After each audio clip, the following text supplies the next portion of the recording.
Hai, apa kabar semua? Kembali dengan Putu Reza untuk reviewnya Oppo Reno 5 5G. Yes, 5G, fitur yang kayak udah mulai dijual oleh brand-brand di Indonesia.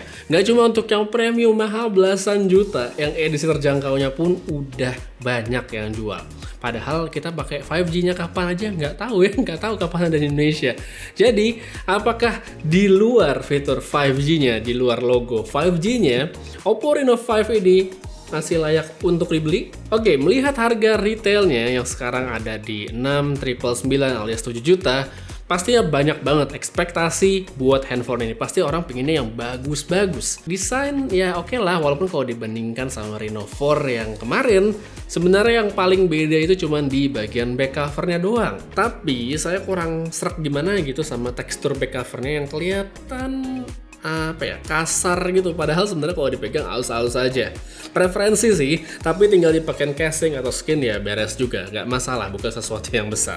Yang saya suka dari HP-nya Oppo ini sebenarnya dibandingkan sama Reno 4 Pro, yaitu adalah dimensinya yang masih compact dan perangkatnya yang tipis, jadi nyaman dipegang dan mulus banget pasti kantongnya. Buat fingerprint yang di layar juga oke, cukup akurat, tapi karena jenis optical mesti agak ditahan sebentar baru bisa dibuka. Dilihat dari spesifikasi yang dibawa, kalau dibandingkan sama handphonenya Oppo sebelumnya kayak Reno 4 Pro, jelas di sini ada peningkatan. Tapi pasti di antara kamu ada yang penasaran, loh kok saya bandingkan sama yang Reno 4 Pro, padahal Reno 5 ini nggak ada kata Pro-nya. Simple karena keduanya punya harga yang mirip-mirip. Chipset di sini dia pakai Snapdragon 765G, RAM-nya besar, internalnya ya lumayan. Baterai 4300 mAh, nggak gede-gede banget, dan punya fitur charging SuperVOOC 65 watt.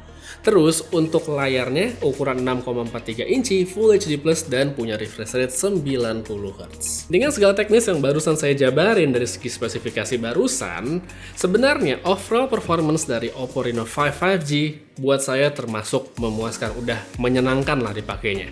Kalau buat kaum mending, jelas sih handphone ini udah nggak masuk hitungan, dari segi chipsetnya udah nggak masuk. No seri 8, no party lah kalau kata mereka. Tapi buat lebih banyak user yang hanya butuh handphone yang cukup untuk kegiatan sehari-hari, multitaskingnya mulus, main game juga bisa, walaupun ya itu dia, nggak perlu yang rata kanan dan segala macamnya. Saya cukup yakin Oppo Reno 5 5G ini udah cukup banget dan pastinya bakal bikin happy. Ngelihat layar juga saya yakin sama puasnya dengan animasi yang begitu smooth saat navigasi plus visual dari panel AMOLED yang menyenangkan. Nggak kecewa deh dipakai nonton dengan warna dan ketajamannya. Main game juga mulus, responsif juga berkat touch sample 180 Hz. Baterainya yang 4000 mAh juga awalnya sempat bikin skeptis ya, apalagi di tahun sekarang 4000 mAh tuh kayak kelihatan kurang, tapi ternyata daya tahannya cukup baik ya, paling tidak kalau kita mempertimbangkan kapasitasnya tadi.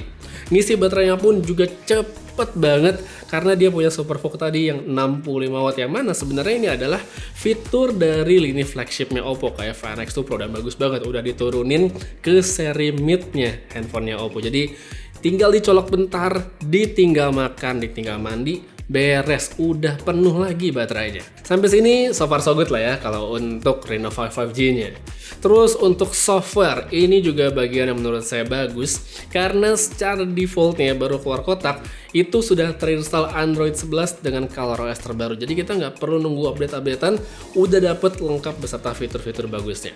Apa aja fiturnya? Untuk lebih lengkapnya beberapa bulan yang lalu saya sempat bikin video sendiri khusus untuk ColorOS, jadi buat yang belum nonton bisa cek link yang ada pada kolom deskripsi di bawah. Dan sekarang untuk bagian yang begitu di highlight Oppo, diangkat Oppo banget paling tidak kalau mempertimbangkan apa yang mereka jembrengin di website resminya, tidak lain adalah kameranya. Beneran, kalau kamu nggak percaya, buka aja website resminya Oppo dan masuk ke bagian Reno 5 5G, kamu bisa lihat di situ banyak banget fitur kamera di bagian atas yang diomongin sama Oppo khususnya untuk perekaman video. Kalau dilihat dari angka-angkanya dulu nih, di belakang ada 4 kamera seperti yang bisa dilihat sekarang konfigurasinya, dan satu di depan dengan resolusi yang cukup besar. Buat fitur foto, kalau saya lihat sih nggak ada yang spesial, tapi untuk video ini banyak banget. Ada dual view untuk bikin split screen alias picture in picture dengan ngerekam pakai kamera depan dan belakang bersamaan. Nggak lupa juga yang banyak di skip orang di handphonenya Oppo itu ada yang namanya Show Loop. Beneran deh, kalau suka ngerekam video pakai handphone terus mau disusun yang estetik ala-ala gimana gitu ya, banyak banget di sini pilihan template-nya. Jadi ini oke banget dan jangan lupa untuk dieksplor.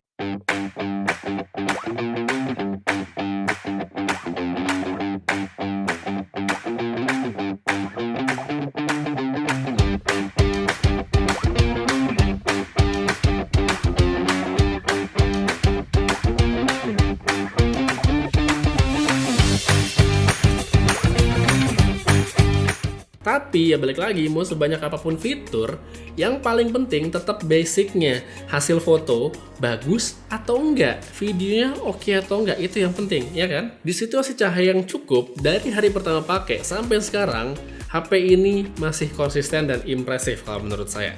Ketajaman warnanya itu dapet. Dynamic range juga bagus seperti pada foto-foto berikut ini, baik dengan lensa wide maupun ultra wide. Detailnya juga baik sekali dan saya yakin mereka yang beli Oppo Reno 5 5G bakalan happy dengan hasil fotonya. Pokoknya ini bagus.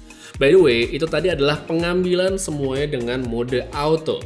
Dan untuk ngelengkapin, Oppo juga di sini punya mode AI yang kalau dilihat-lihat sebenarnya fungsinya lebih untuk mengangkat saturasi ya pada warna. Seperti misalnya di bagian daun, rumput, atau langit itu warnanya bakal lebih gonjreng gimana. Bagi yang suka foto dengan tendensi warna yang colorful, fitur ini saat diaktifkan mungkin akan menjadi opsi yang pas. Tapi bagi yang suka lebih natural dan mungkin mau diedit sendiri pakai preferensi masing-masing, saya salah satunya tentunya lebih baik dimatiin aja tapi ya. Terus untuk kondisi malam, jika pencahayaannya masih cukup, hasil fotonya itu masih bisa dikategorikan bagus, masih enak dilihat dan shareable lah untuk mayoritas orang. Tapi jika udah lebih gelap, maka night mode ini bisa jadi pilihan karena nolong banget, khususnya untuk pemakaian di lensa ultrawide.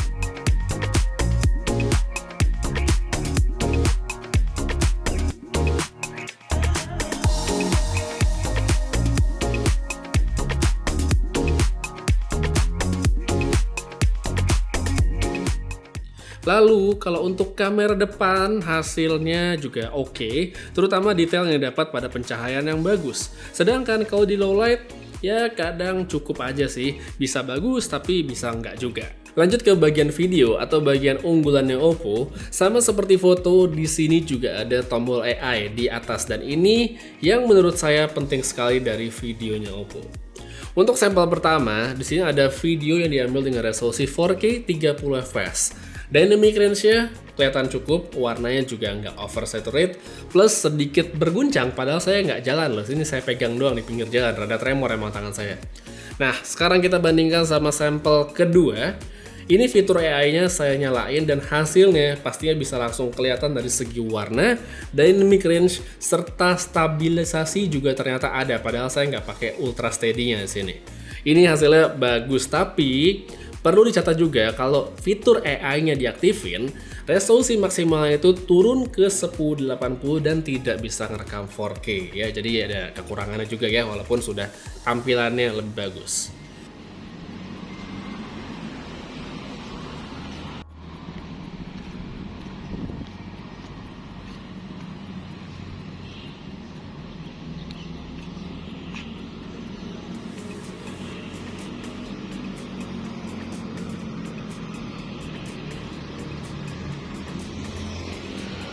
Oke, jadi ini sampelnya dengan AI dimatiin, hasil seperti ini, kondisinya siang hari, nggak ada matahari ya, agak mendung memang, jadi cahayanya merata, enak banget sebenarnya cahayanya, jadi beginilah kalau AI-nya dimatiin. Dan sekarang saya mau coba dinyalain, kita lihat bedanya kayak gimana. Oke, sekarang nih AI-nya udah saya nyalain, kelihatan atau nggak perbedaannya? Dari langit sebenarnya masih sama-sama aja kalau yang saya lihat, saya coba filter ke situ. Oke ya.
Jadi gimana nih kalau dengan harga retail yang ada sekarang dan kita mengesampingkan fungsi 5G yang belum bisa kita pakai. Kalau dibilang handphone ini overpriced, enggak menurut saya, enggak overpriced. Mahal ya relatif, overpriced enggak overpriced. Kenapa? Karena memang kombinasi fitur-fitur yang ditawarkannya ini bagus sekali, lengkap. Ya oke, mungkin refresh rate kalah sama sebelah yang udah di atas 100, masih 90 yang ini. Tapi panel AMOLED enak banget buat dipakai nonton, touch response-nya pun juga bagus. Baterainya oke, masih 4000 mAh tapi ngisinya cepet banget, 65 watt. Chipset nggak seri 8 tapi udah cukup banget untuk aktivitas sehari-hari. Jadi kalau dibilang ada kekurangan atau enggak, kalau menurut saya nggak ada kekurangan yang luar biasa banget dari handphone ini. Beda misalnya kayak Reno 4 Pro kemarin nggak ada NFC, oke lah mungkin bisa dicela, tapi di sini ada, jadi udah aman.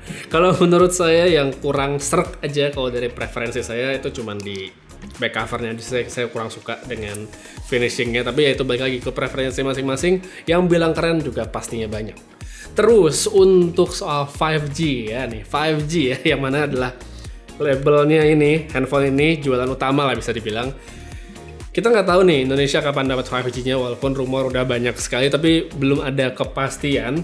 Dan kalau misalnya dibilang wah kita bisa kok pakai 5G di luar negeri gitu, numpang di negara tangga, ya memang bisa, tapi apakah kita sudah bisa traveling sekarang? Kan jawabannya belum ya, kecuali kamu punya kebutuhan khusus untuk keluar negeri. Tapi untuk sekarang ya belum bisa dipakai. Jadi untuk fitur 5G-nya ya good to have aja sih ada di handphone ini, karena untuk pemakaian optimalnya belum bisa dalam waktu dekat. Karena perlu diingat juga, handphone Oppo seri Reno itu adalah seri yang keluar 6 bulan sekali. Jadi kecuali kamu benar-benar bertahan sama handphone ini sampai setahun 2 tahun ke depan, ya 6 bulan dari sekarang juga akan keluar lagi Reno 6, habis itu setahun lagi ada Reno 7 dan segala macamnya. Jadi ya itu dia. Kecuali kamu akan bertahan dengan handphone ini sampai bertahun-tahun ke depan untuk merasakan 5G-nya, ya oke gitu kamu pilih untuk fitur 5G. Tapi kalau enggak, ya jangan mempertimbangkan 5G sebagai alasan untuk membeli handphone ini ya. Jadi buat kamu yang mau beli atau ingin tahu lebih lanjut, bisa cek link yang ada pada kolom deskripsi di bawah. Untuk sekarang kayaknya segitu aja reviewnya untuk Oppo Reno 5 5G. Terima kasih banyak nonton sampai habis. Putra Reza pamit, sampai ketemu lagi di video berikutnya. Jaga kesehatan selalu dan seperti biasa, have a nice day.